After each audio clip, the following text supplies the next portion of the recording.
waxaa la mahadiisa in acmaashii xajka ee sanadkii dhamaaday ay si wanaagsan inoogu soo dhamaadeen alxamdulilah. sanadkan wasaaradda iyo guud ahaan dowladda oo ugu horeeyo madaxweynaha jamhuuriyadda mudane dr xasan sheekh maxamuud iyo anigaba waxaan xil weyn iska saarnay hagaajinta amuuraha xajka iyo in la hormariyo ishana lagu hayo howlaha xaajiga Soomaaliyeed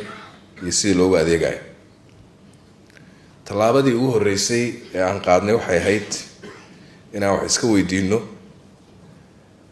kharashaadka laga qaado qofka xaajiga ah ee Soomaaliyeed ee loogu adeegayo oo ay noola muuqatay in ay wax badan ka sarreyso marka lala eego dowladaha gobolka. waxaan shaki ku jirin in wali sida Mukhtaar sheegay Sheekh Mukhtaar sicirku wali waxoogaa u sarreeyo,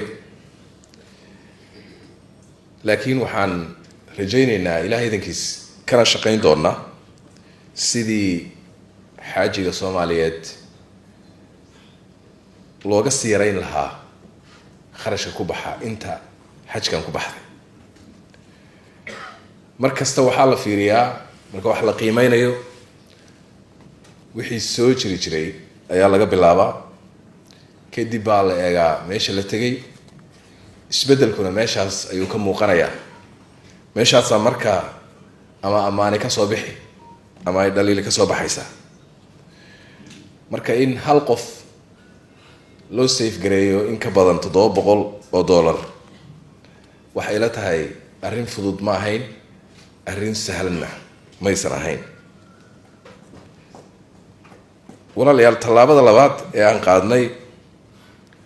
waxay ahayd in aan si aan cabashada xajka ee laga tabanaya aan wax uga qabanno. waxay ahayd inaan focus garayno nooca iyo sida ay u ekaanayso khidmada loo qabanayo qofka xaajiga Soomaaliyeed. sidoo kale waxaan go'aaminay in wasaaradda loo madax banneeyo hawsha xajka. waxaan ka mamnuucnay in wasaaradda ay barashar gareeyaan siyaasiyiin iyo ganacsato midkoodna. waxaan u malaynayaa annaga iyo wasiirkaba annagaa ka badnayn inta bareesharka nala saaray, laakiin waxaan isku daynay in aan tan meel iska dhigno, aan wasiirka meel la wada joogo, ganacsatada Soomaaliyeed ay wada joogaan, si publicana madaxweynuhu dee haddaba aad maqlayseen inaan sheegnoon dhahno sanadkan adi ha ku eersato wasiirow, meeshaas adigaa mas-uulka ah, annagana taageero mooye inaadan aan xagganaga kaa soo gaarayn wax bareeshara. marka hadda wuxuu markhaati gashaday war wax lacaga ma laydinka qaaday, war wax laaluusha ma bixisteen, laakiin annaguna asagaan markhaati gashanayna haddii wax bareeshara nagala kulmay taageero mooye.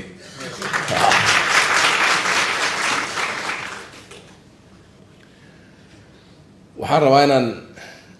halkan ka ishaaro dadka Soomaaliyeedna aan u sheego xajku waa rukn min arkaan alislaam. in kasta oo lagu dhex ganacsan karo, haddana waxa weeye mararka qaarkood waxaa la rabaa in ay kontaroosho dadka ganacsanaya akhlaaqda islaamku inay kontarooshaa la rabaa, ee uusan greedy noqon shilinku faa'iidayo inuusan daba carar ayaa loo baahan yahay. haddii ay noqoto ujeedku wax kastaba xumee, xaajiga cuntadiisa ha ka fakerin, jiifkiisa ha ka fakerin, gaadiidkiisa ha ka fakerin, almuhim waa inaad faa'iido. haddii uu noqdo mawsim jeebasha la buuxiyo oo aan ku xisaabtanayn inuu jeebasha buuxsano inaan uba aragba mawsim cibaada inaan u arag waxaan ganacsigeenna far baa ku godan waxaan ballan qaadnay sanadka xajkaas inuu noqonayo hab cadaalad ah in alla intaan karno waxaan u malaynayaa tira ka 3 jeer inaan tagay wasaaradda meeshay ay ku shaqeynayeen xilligaas kooban intaasna waxaan adkeenaynay in uu xajkaasi uu noqdo xaj xalaal ah oo dadka Soomaaliyeed masaakiinta ah ee soo xajinaya aan lagu diiran waxay la tahay haddaan rabno dee inaan horu socono waxaa la rabaa in la dhiiri geliyo la ammaano wixii fiican ay qabsoomay marka waxaan dhiiri gelinaynaa oon ammaanaynaa wasiirka laga bilaabo iyo dhammaan intii ka shaqaysay ee progresskan fiican samaysay وماتين خير الله سيو دذال في عمل السنين لكن وحاله باين اللي لا جيران وحاله باين عبشه جرتو way jirtaa cabasha jirta dhaliila jira marka wasiir hadaba laga bilaabo in hawlaha wax alla wixii dhaliilaha waxa rabnaa in la soco sanadka waxyaabaha wax laga sheegtay dadkuna ka sheeganaya waxa kamid ah basaska